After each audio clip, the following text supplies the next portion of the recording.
Well, so tell me about the moment you decided to get into this crazy cannabis business.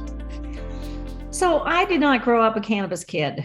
It really wasn't in my purview as a young person. But when my kids got to college, they went to Boulder, Colorado. It Yeah. was about the time that medical cannabis had been approved there.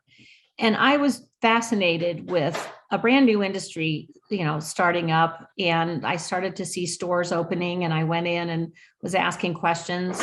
I found my way to a couple of the growers who were, really nascent at the time and just getting started. Everyone was so friendly, so welcoming. They would show you how they grew their products or how they manufacture things.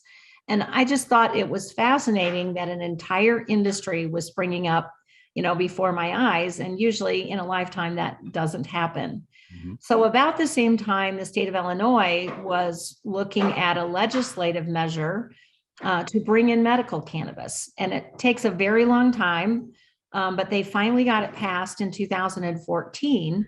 And by that time, I had moved back, and I was approached by a few investors to see if I had an interest in participating. And I said I did. I had met a couple of caregivers that were actually treating patients directly. And I was watching them with epilepsy patients, people who had various kinds of cancer, and having great success with a real simple preparation of an oil coming from the cannabis flower.